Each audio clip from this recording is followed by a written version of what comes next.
Alright, so we're going to be having a look at the 2019 paper, making sure that everybody can see carefully. Let me let you know signs. Right, so let us begin. So we have to read the scenario right here clearly and well carefully, and then answer the following questions or items 8 to 11. So the media is filled with reports of teenagers being distracted by digital technology and that such preoccupation is affecting their schoolwork. Haldane, a sociology student, decides to investigate this phenomenon at his school, which is located in a rural district. He intends to use interviews to collect data. Now, number 8. Which of the following activities would Haldane need to undertake as part of his research? What's the answer that we suggest here?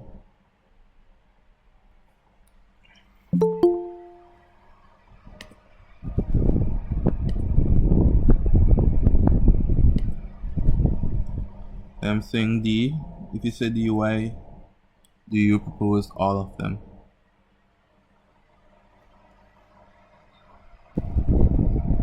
Saying that we have to talk to the parents and teachers. We have to find out how many students own digital devices, and then we have to choose a sample that is representative of a school's population.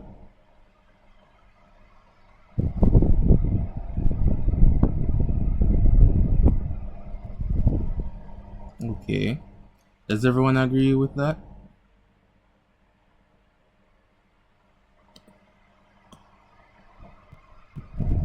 Oh, I require you guys to like talk, right? Yes, sir. Okay, so you see all of those would be fine. Alright. I don't see any particular issues with them per se. So I think it should be fine. 9. Which of the following could be an advantage if Haldane conducted interviews? So interviews are they qualitative or quantitative?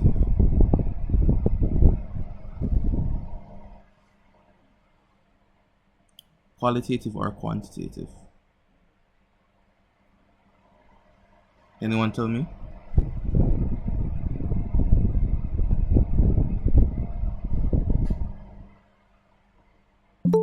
Okay, this So is. I'm quantitative, sir. You said quantitative? Yes, sir.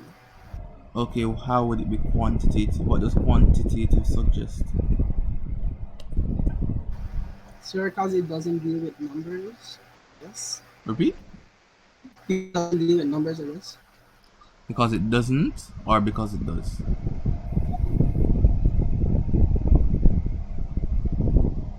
Yes, no. Because it doesn't, sir. Because it Deal with. doesn't. Alright. Yes, sir. So the thing is, when we talk about quantitative data, quantitative, right, and qualitative are different, right? How are they different? When you hear quantitative, think about quantity, and quantity speaks generally about the number of items, right? Or, well, generally something like that. So quantitative research tends to be based off of, or can be interpreted as generally just statistics and numbers and graphs and stuff like that, while qualitative would not be based on such things, right? So qualitative would give more meaningful answers and bring forth emerging ideas and those type of things, right? Usually qualitative doesn't isn't boxed into categories in which statistics may be easy to procure, right? So qualitative per se would be the category in which interviews are under. And now we have to look at the advantages of using qualitative techniques such as interviews. So what would be the advantage?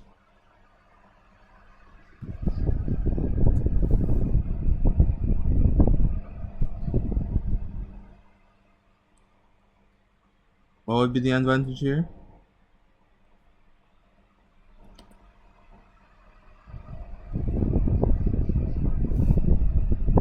Okay, I understand that you What guys would are. be the answer? So it's a D, Samira? Yes. Alright. I understand that you guys are answering in the chat, but I would love if you guys answer vocally as well. Alright, and I may ask you why, right? You choose something as an answer, so I hope that if you put an answer, right, you can explain why. I don't want you to choose anything if you have absolutely no idea why you choose it. Right? So number 10, Haldane found an article entitled Modern Technology Causing Canadian Students to Fail. This article could be useful to his research as a, how would this be useful? It'll provide secondary data source. Secondary data. Alright. So why wouldn't it be a primary data source? Because research was already conducted to produce the article. Alright.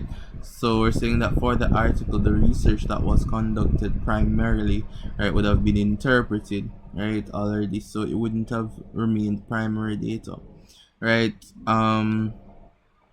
Okay, so that would be the best answer here. Right, the reliability and accuracy of it specifically, right, wouldn't really be taken into account since it is usually secondary in nature. Right, it can yield sufficient data, not necessarily it's used as a primary data source. Right, so you're not going to be taking data from that specifically. You're going to be taking data from your own research. So the best thing could be here, well, would be providing primary or secondary data, and secondary is more suitable. 11. Why would it be unacceptable for Haldane to apply the findings of his research to all teenagers?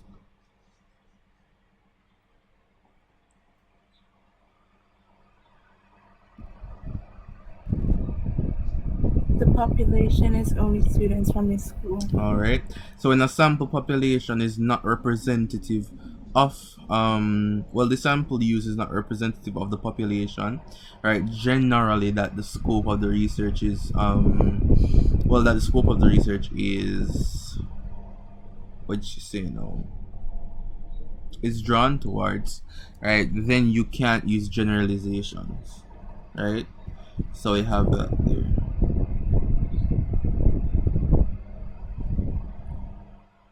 Give it a second. Alright. So Miss Tricia Davis is head of the English department at Malcolm High School. She realizes that over a 5-year period, fewer students chooses literatures in English as an optional subject in the 6th form. She would like to research the reason for this and to put in place a program to reverse this situation. So these are all repeated questions. So what is the answer for number 12? Which of the following research designs would be most suitable for Miss Davis to use? Exploratory. Exploratory. Which of the following factors invalidates the generalization which Miss Davis makes from her findings?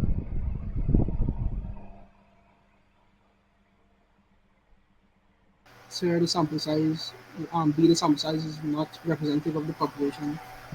That it's only Alright. for a person from history. So generally, right, as I said, if it is not representative, it invalidates generalization. So you can have that there. Number 14, which of the following data collection methods is most suitable for Miss Davis to use in her research?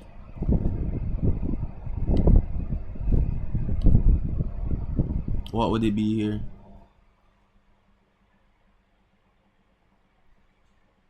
A document search, observation schedule, participant observation, interview, what would it be?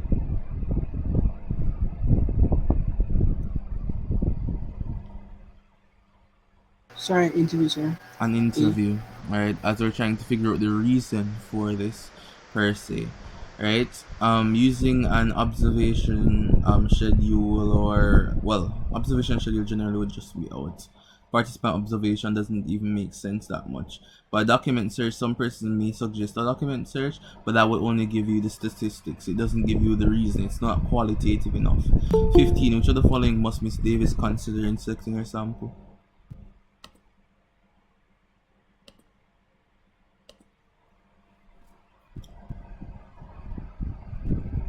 The composition of the school's population. I'll trade him, no sir. Alright.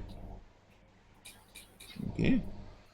So we have to really look at all of them, right? So we have to understand the size of the given population that we have, the accessible population, in order to draw a great enough, well, a suitable enough sample size, right, from that population, right? So if it is a population of 1,000 students, you can't take 5 students, right, as But your 1 and 2 sample. come like the same thing to me. Say composition of the school population and status. Well, the composition of the school population can be looked at many different ways. It's multifaceted. You could be looking at gender composition. You could look at the socioeconomic backgrounds and stuff like that. You could look at probably the career-wise what they want to pursue, as it is just in English we're looking at. So, there are many different things you have to consider there, and the composition would be important as well. So 1 and 2 has to be there. And you have to, well, the accuracy of the school's data per se, right? In selecting our sample, the accuracy of the school's data, let me see whether or not that's a part of it. How would the accuracy of the school's data be important?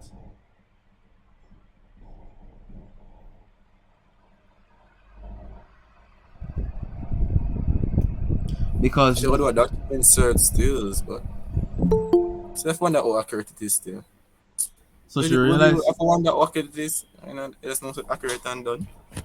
well, okay, so we're saying that, right? She realizes that over a 5 year period, let me see if anybody's in the waiting room. Yeah, over a 5 year period, right? She realizes that fewer students chooses omelet basically as an option. So she would like to research the reason for this per se. The school's data would probably just give her the trends and the patterns, right, over the 5 year period, but it won't assist her, right, in understanding the reason.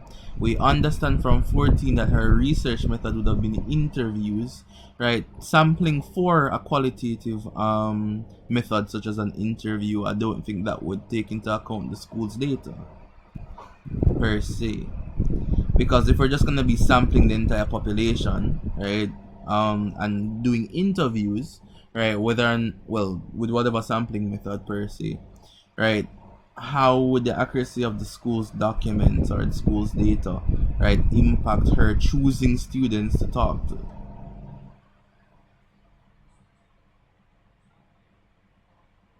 Is that you would suggest stratified sampling? And even then, the composition of the school population are already been taken into consideration.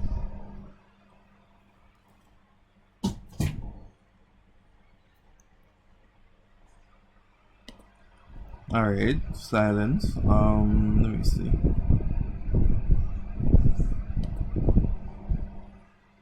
What do you guys think for this one? Would you guys still remain with all three?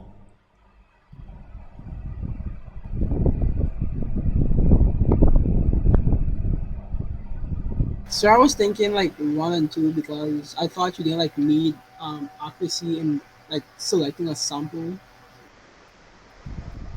Like choose one Because of them. accuracy comes generally from reliability, and that speaks to how close your results are per se, right?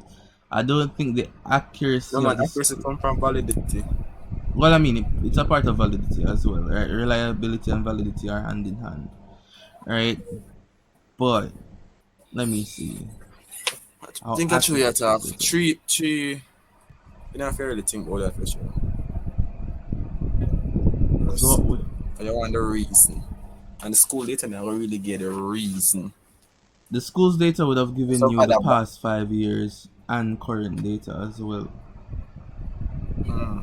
And based on the current persons who are doing literatures in English generally, right? Oh no man, she want it for real. Because she realized over the 5 year period, fewer students chose it as in English. Suppose some have a glitch on them system never write down something. They have really wanted the accuracy of the results of the data which I collect. Not the archive or something like that. Right? Remember, you remember is a sample, you know? You're focusing on when selecting the sample. We're selecting a sample. The thing is now the information that the school has, right? That would probably be a part of her document analysis or anything like that, right? Based on the last 5 years. And the sample would have been collecting current data in which she can use as a part of the research or to give her primary data per se. Right? That's sampling. Sampling is used to collect primary data, not so. And the school's data will just generally be secondary. Well, I mean, it would be secondary in this purpose. Right? I would personally go with A, but I understand why some persons may go with D, but I would go with A. Go ahead. That's a raise of hand. Other word must is also key, so you're saying that what must she take into consideration? So she, if it is mandatory, 1 and 2 are mandatory, 3 isn't. So I guess if that is what you're looking at. Sorry, go ahead. I would say 1 and 2 as well because I don't think that 3 is mandatory when Mm-hmm. carrying out sampling in this case here. So yeah, sir. Well, I do get that. Could I have a reader for this?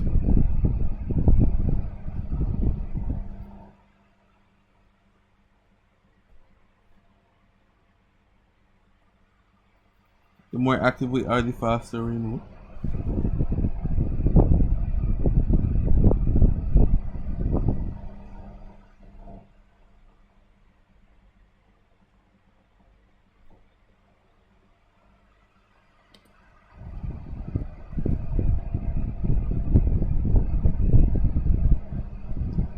Akilia, Karan, Kamoy, Sonola, Samiro. Any volunteers to read this? What was the answer we decided a while ago? A, which is What 1 and say? 2. You see? Which is 1 and 2. Oh, where want me to do now? Read it? This, yeah. You know, so I'm not good at reading out loud. Tell the truth. You can call the sentences if you want. Not the call the sentences. Alright. Okay, I'll just read it. Alright. So Miss Clemmy keep on looking at Ascot as if he's a stranger. Well, as if, right, he is stranger. And Dagaman sits on the bench outside as if he too afraid to come near the lady. The children start play around the car and make as if to open the door, and Ascot snap at them so bad that mother had to say, "Hi Ascot, is your own little brother treating so?" "Half brother," Ascot said. From then on, things get from bad to worse. Ascot looked like he real vex with Miss Clemmy, and the wife and stepfather looked like they real vex with Ascot. So finally Ascot said, "Come let me take you all home, for I have to get back to Kingston tonight." But by this time Dagoman face set and he say he preferred to walk, and Miss Clemmy and the children get into the car alone, and even though Miss Clemmy looked like she going to cry, you can still see she feeling proud to have her son driving her in car. I'm so sorry, this is just unimaginably terrible Creole, but okay. But as they drive off, all we can hear is Ascot shouting at the children to take their dirty feet off the car seat. Alright, so we have this.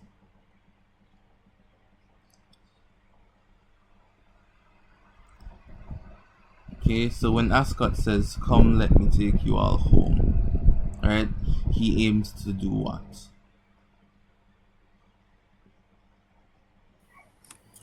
Ease attention. Eat attention. Alright. Everyone else agrees?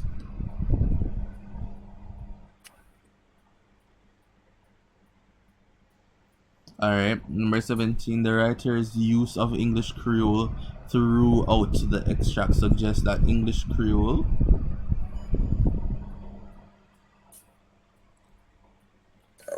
Is an authentic language.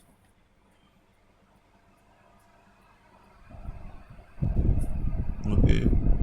Yeah, can you use it right out to show you something? If that sound very broken, though, Javan. It's because, right, I don't know what the passage was, but they're writing they're not writing in Creole. They're using Creole syntax, right, with English words. So it's not actually fully Creole because it's not written That must say to enough and that not film spelled like studies. that. But yeah, it just doesn't make sense per se. But that is that, right? It's suggesting that it's an authentic language. To be very honest, it is an authentic language, and I think that the persons who keep on writing these papers should stop doing that foolishness, right? Because it is a language, right? So 18, which of the following does not convey a communicative behavior? What do you guys think? Ascot snap at them. Snap, snap. Well, it's not an actual snap, This was but actually a big debate, you know, this question. Like, some people, teachers just say A, Ascot snap at them. And some people say B, Dagaman sit on the bench outside. okay. What are communicative behaviors? You know, those non-verbal communication thing. We get an idea what go on. But what are they though? I understand what you said, but like generally. They don't use words per se. Actions, body language, and those features. So We can't get a communicative. formal definition. Okay, go ahead. No, I can't Oh, give you you a formal. can't. Okay. That's fine though, right? But communicative behaviors, does that encompass chronemics and kinesics and artifacts and stuff like that, or is it specifically by itself? It involves them thing that we talk about. So all of these things. So we're looking at A or B. So we're saying that from then nope. Right. So we just not convey. Okay, so which one does not convey? So I'm looking I at think all of that. them are convey something, you know.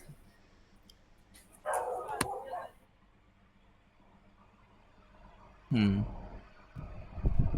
So you suggested it was A or B? Yes.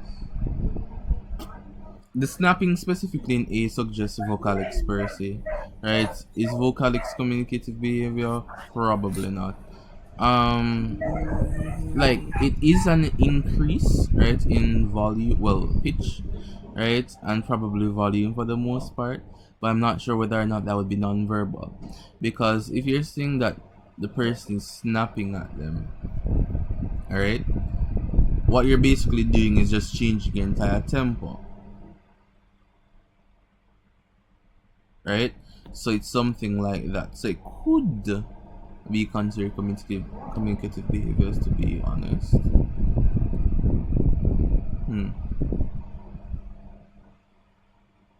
So it's just not convey communicative behaviors. Are we sure that all the other things I just discussed, the vocalics, chronemics, kinesics, artifacts, all of these different proxemics as well, all of these things are communicative Body behaviors? language, facial expression. Body language break down the facial expression and gestures, that's all. That's a part of kinesics. But yeah, nobody else has any input at all. At all. Okay, not sure if anybody else has any input at all. Alright, but so what would you go with, Iran? Not any minimal between A and B. Lap me eye. Because you're saying that proxemics is a part of it, therefore you would be displaying it, right? Is vocalics a part of communicative behavior? I would like to know that.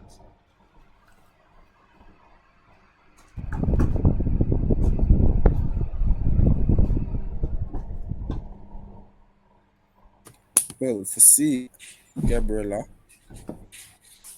From then on, things get from bad to worse. Time. Chronemics. One moment. The wife and stepfather look like they're revisited in Ascot at a facial expression. Ascot snap at them. What about gesture? And I like body, which come out in a body language. Dagaman sit on the bench outside. We're seeing space.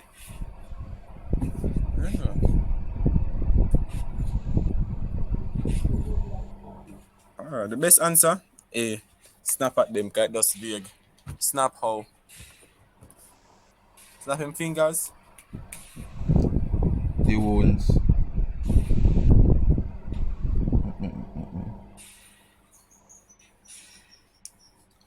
Okay, most of them does per se, especially with the vocalics in A and probably the proxemics in B, but the chronemics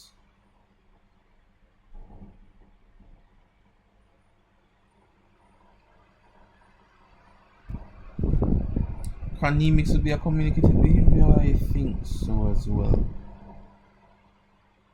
So chronemics, kinesics, right, proxemics. Which one of these don't communicate any of that? I think all of them more or less communicate it, but we're looking for the best answer. But I'm not sure about which one will be the best answer here. Alright, so we'll see if we can come back to that. 19. What communicative behavior does Daggerman exhibit in lines 8 to 9? Alright, so we have to look at lines 8 to 9 respectively. Lines 8 to 9. So what do you guys see Daggerman probably exhibit, right? So but this time Daggerman face set and he said prefer to walk, right? So we're looking at that specifically. So he says that his face is set, right? I guess his face is made up probably, right? So what would be there? What does it convey? Hostility. Hostility. Alright, so I don't think it would be fear, shame, or confusion. Alright, so we have that there.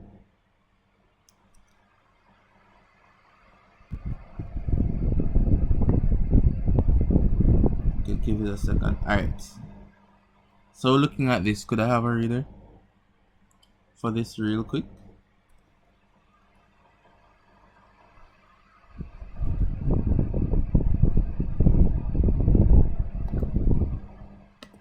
Samira, would you volunteer to do it?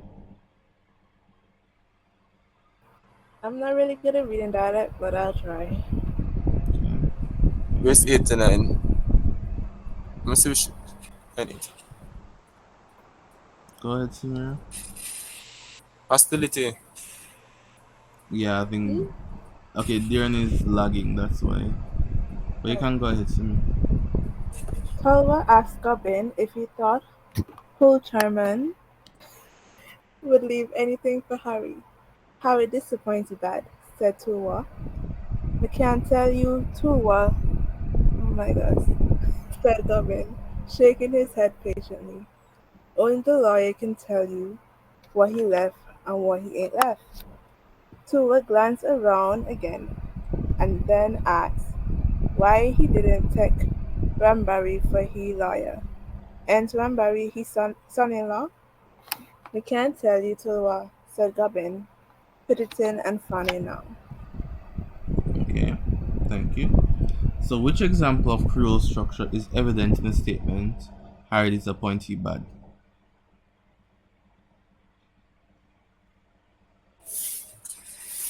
Can that sound look a bit like front focusing? No, wait. Serial verb construction. What is serial verb construction? When multiple Any verbs verb? are used in a progression. So I must say like front focusing, Harry disappoint, and them say he bad. Yeah, let me think about it a more. Definitely not double negative. Why not? There's no two negative. We're not saying a can't and a don't and no. And disappoint and bad. Well, I was thinking that one time, but no. That doesn't Okay. constitute double negative, disappoint and bad. Disappoint just a negative emotion, and the word bad is also a negative emotion. But not a negative word verb per se. It's not a verb, but okay. It is a verb, Ross. Sorry. So subject pronoun, object pronoun. But What that is still doesn't get this? C though. I would go with serial. What's a serial verb? What does that mean by subject pronoun in object position? Hold on. So you guys remember English language that you've been doing for a good amount of time now?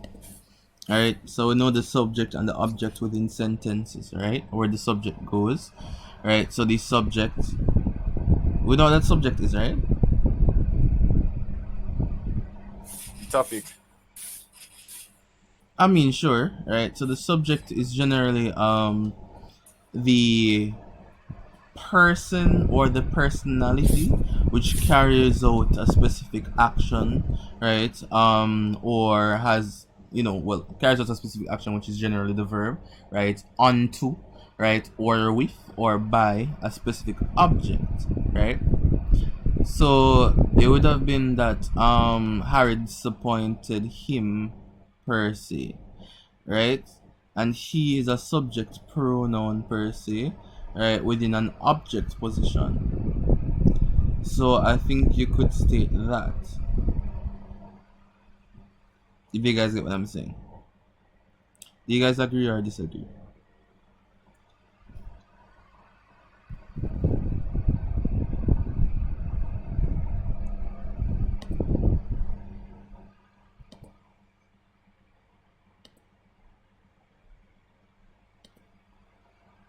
Can you repeat what you said? I'm kind of confused right now. Where subject object. Okay, so subject verb then object. That's how sentences in English language are formed generally, right? So for example, let's use the example Harry disappointed him, right? Harry is the subject. Disappoint or disappointed generally would have been a verb, right? And then him would have been the object, right? So he, she, I, right? Anything like that can be used as subject pronouns, right? But what we're looking at is that we're using a subject pronoun where the object him should be.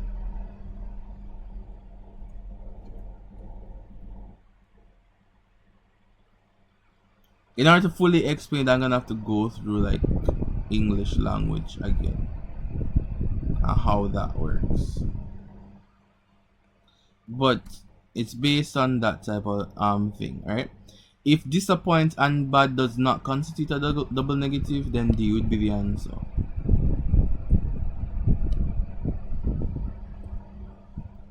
Alright. Number 21, why would Creole be the most appropriate choice of language in this scenario?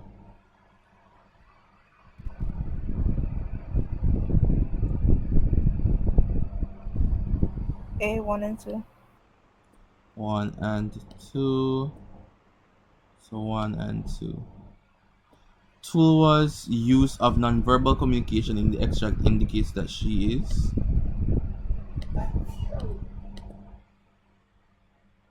What does that communicate? Inquisitive. That she is inquisitive. Alright, let's just check everything. Alright, so she's inquisitive there. So she glancing around and asking. Is inquisitive in nature. And 23, which of the following features of Caribbean Creole English is evident in the extract? It's kind of blurry, just give it a second. Go ahead. Are we using calcs? We're using vowel insertion, double negatives, zero copular use. What is happening?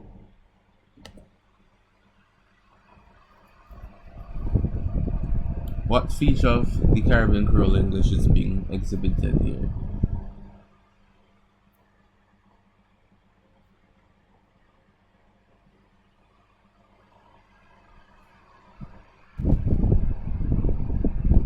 Nobody? If you hear nobody else answering, just answer so we can move forward. It's supposed to take under 30 minutes to finish a comes to this paper. Okay, it take an hour. Alright, so What are we working with?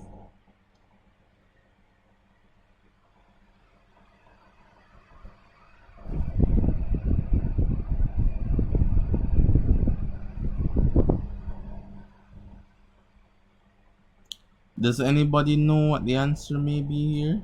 What is being used? Vowel insertion, I don't generally see that within the passage. Right, we left and left.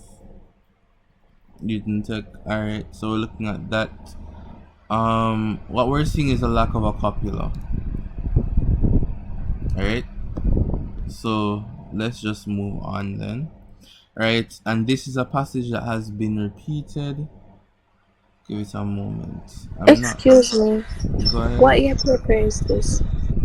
This is 2019's paper. Alright, Okay. so this has been repeated, right? And I did this one before. Alright, and we looked at all the intricacies with this. Alright, so for number 24, right, we're seeing that the role of language being used, right? A lot of persons were arguing whether or not it's social or political, right? And we end up choosing political in this scenario based on the context of the situation. And the narrator relates to the stories about Rufus mainly to, right, or relates to the story, right? Mainly to do what, right?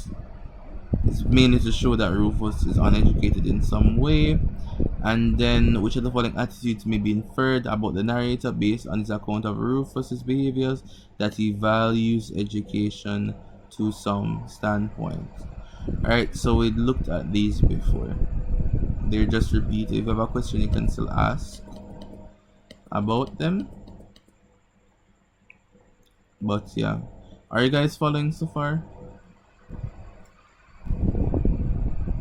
Everything's fine? Yes, sir.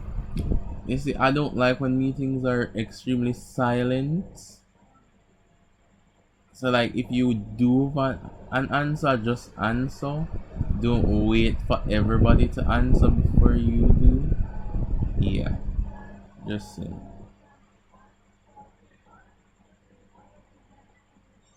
Wait, give me one moment. Give me one moment. What is this? Wait, give me a second. Alright, I'm going to. Okay, so an English Creole or an English Creole in the Caribbean may be defined as a language that what? Developed from contact between Europeans and Africans. Wonderful.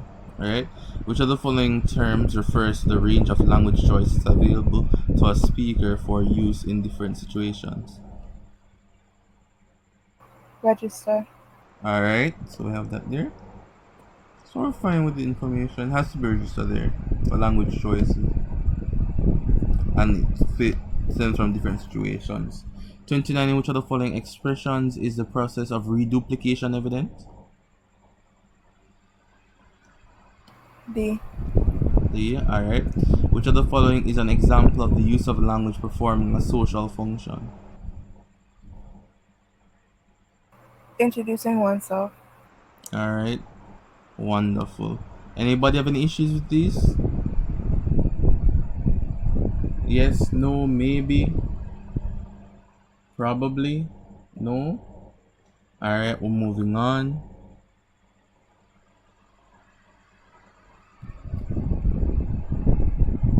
I have a paper to complete.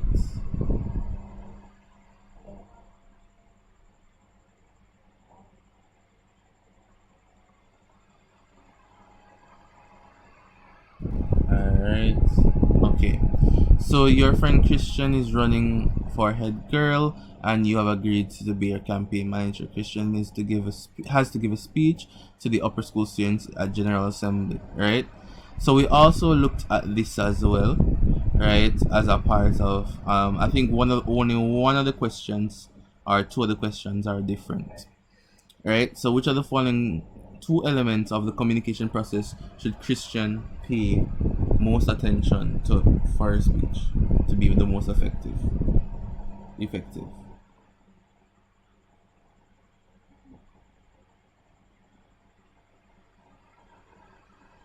Conceptualization or message? Conceptualizing the message. Okay.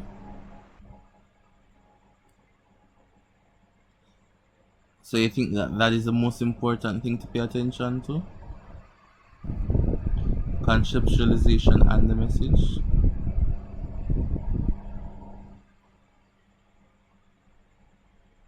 So she's running for head girl, and you're saying that when she's speaking to upper school students at assembly, right, her main focus should be on the conceptualization and the message, No, C. or the message and the receiver. Uh-huh. Are you sure? No. Okay, because you just switched a while ago, so I wanted to ask if you're sure. All right. So we're looking at this. Anybody have a different answer for this?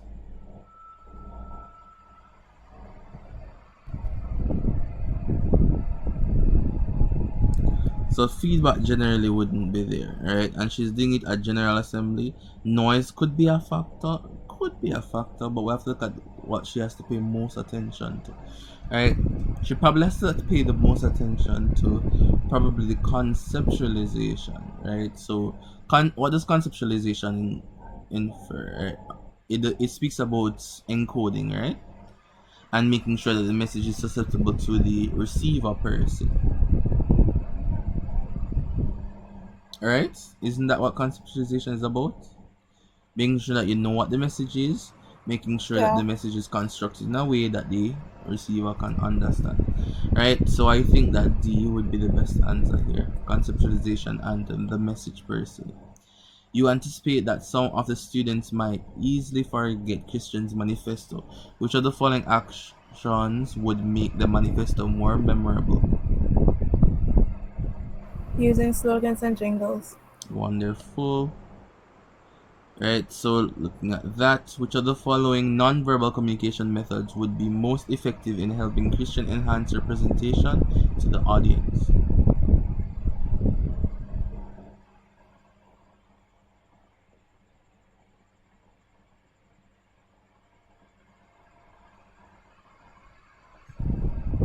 Phonemics. Phonemics, sure. Yeah. Okay, what rationalize it? Why? Because if you're making a speech, you should like have proper pausing and voice control and stuff like that.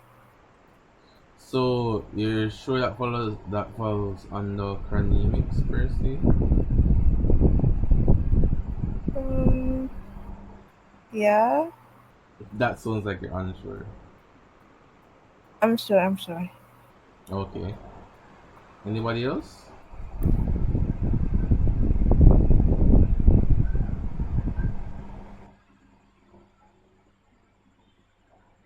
Alright. So chronemics may be great to be using, right? So that should be fine.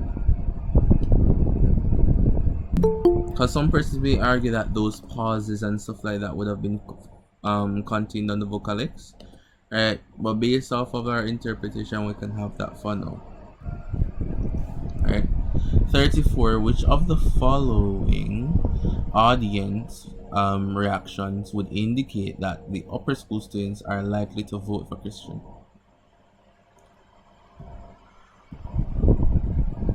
Applauding whenever she makes her point.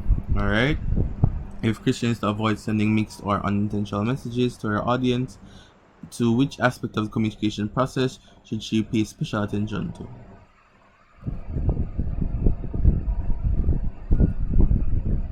Conceptualization, right?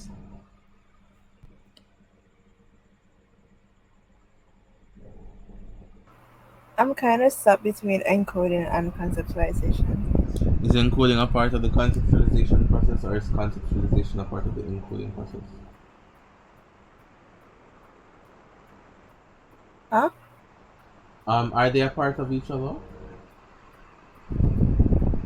Yeah, technically, I don't know. I think so. Okay. Well, I think conceptualization happened before encoding. What is encoding? Like writing the message Writing it. or delivering it. Right, it's converting, right, the message that you have into a form that can be received by the receiver. Make sense? Yeah. Right, but if the message itself has a flaw, right, then encoding wouldn't be able to stop that. We're saying that encoding is to putting it in a way in which it can go through a solid channel and or channel, right, and a solid medium to reach the receiver, right? But we have to make sure that the message itself is clear, avoiding any type of ambiguities. So I would think that conceptualization would be the main thing that she would have to pay attention to reduce the chances of any mixed signals or unintentional messages, right? And then she will encode that message in a way in which the receiver can receive it. Right? That's my understanding for this. But I know that with in the past when I was doing communication studies, some persons would put C, right? But that's my rationalization as D for that. That the message itself would have to be carefully organized before we encode it in a way to send it to the receiver. So that's what I would put.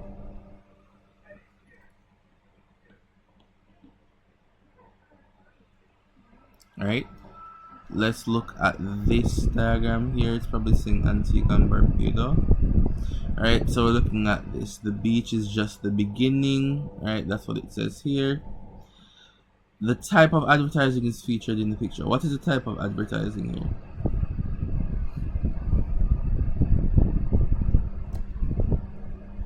Service. Service. Okay. Which of the following appeals is the most dominant in the advertisement? Give it a second. Go ahead.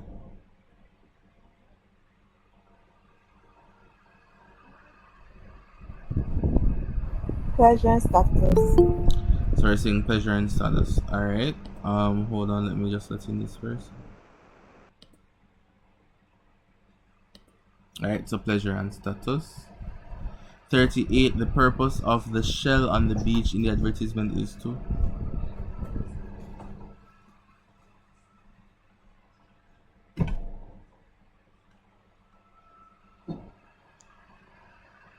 Suggest that the island is a tropical escape.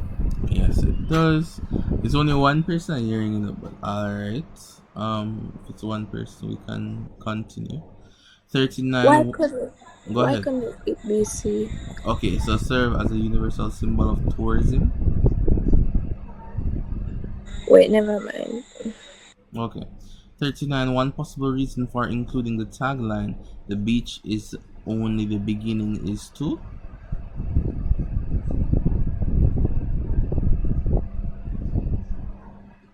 Suggest the island's varied attractions beyond beaches. Alright. So if we're saying that the beach is only the beginning, that would just be the opener, right? Saying that, yeah, the beaches are wonderful, right? But it is not the only thing that you are expected to meet upon within Antigua and or Barbuda, right? So we're working with that. It's not really indicating that the destination is unique, because there are way more Caribbean islands are like that. So it's not saying that it's unique. It's just hinting to the variety of attractions there. Alright. Moving onwards.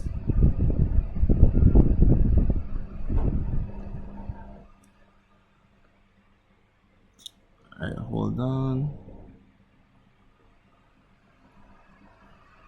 So everything's fine so far?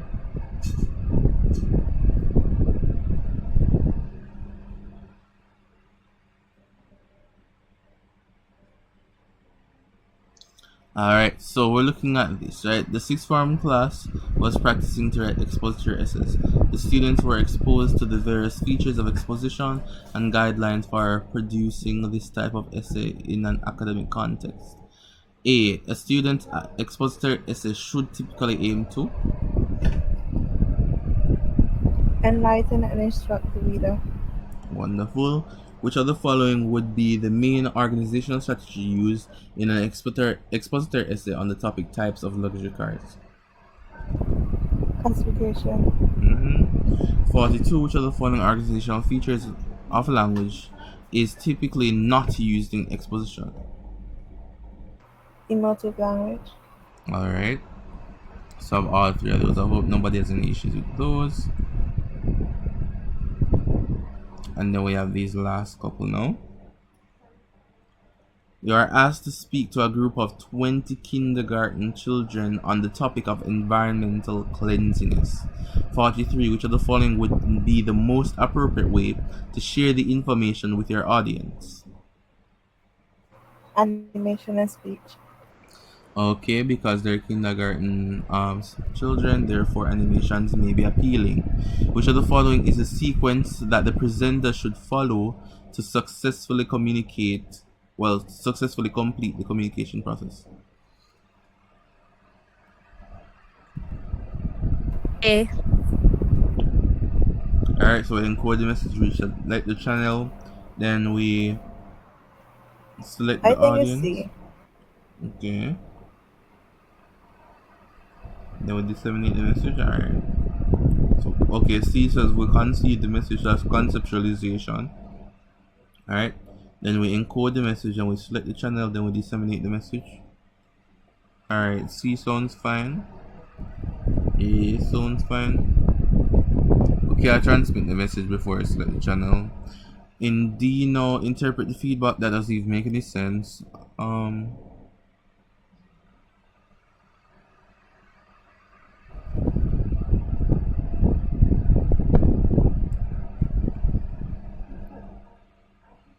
So what we're seeing here,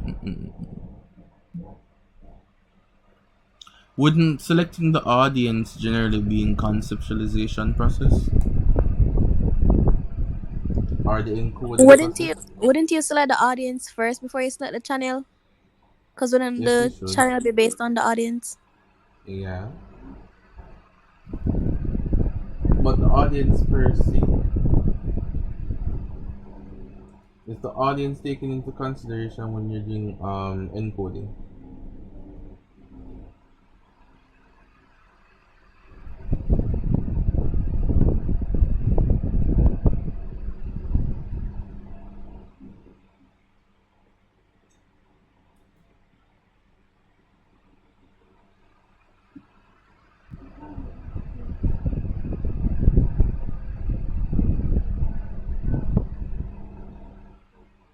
When encoding, right, the author of the message, right, or the sender per se, right, has to take into consideration, right, the medium of the message per se, right, and we know what the medium is, right, and the audience, as well as the production of the message, of how it's going to be produced per se, right. So I would believe that C would be the better answer here, other than A per se, because selecting the channel, right, could be a part of the encoding process, right, but it's separate in both of them. Selecting the audience could be a part of the encoding process as well, right. So I think that the better one is to conceive the message, right, then encode it so it can be put in a way that the audience can receive it, and that means that encoding takes in consideration the audience as well, right. Then we select the channel and then we disseminate the message. I would go with that. And then 45, what two organizational features would best help your audience to easily follow your speech?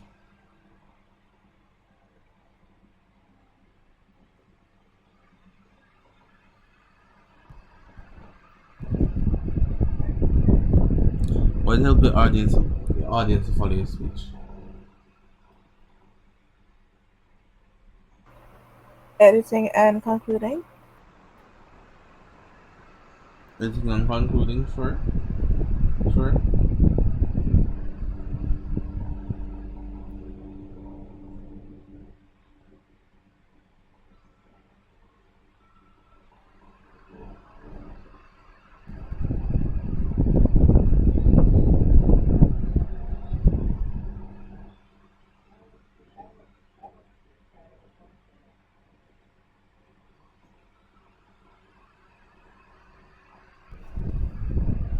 Where is everyone else?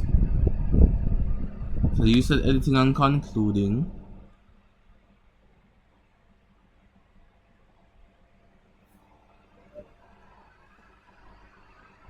Anyone else?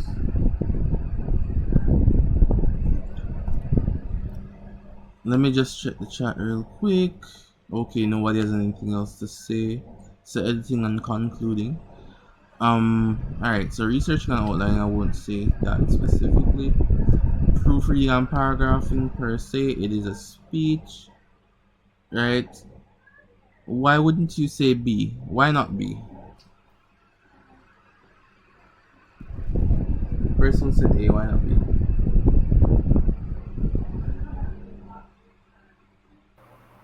Because the speech would be spoken, so I don't think they'll need to see the formatting of the information. Alright. Okay. The format of the speech per se. What does format refer to? The structure or layout? So wouldn't that affect how the speech is read if it is structured differently?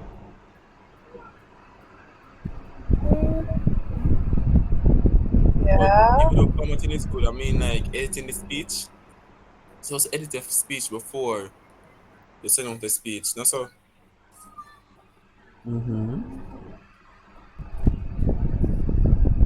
It's not that specifically what you're saying, we're just looking at the organizational features, right? And when we're looking at the organizational features, we're talking about how we structure something, right? For the format specifically, the speech format generally speaks about your introduction first, then your body, then your conclusion, and how each point is stated, right? In what succession are the points stated? So I think the formatting is important, right? But the formatting may be a form of editing in a sense. Why do you say concluding?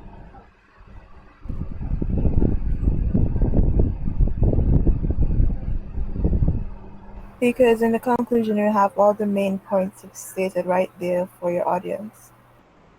Okay.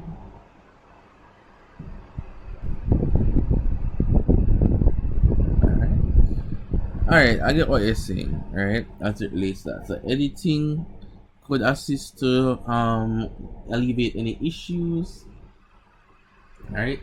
And then the concluding would be fine to basically give all of the information generally. First to summarize the speech at the end.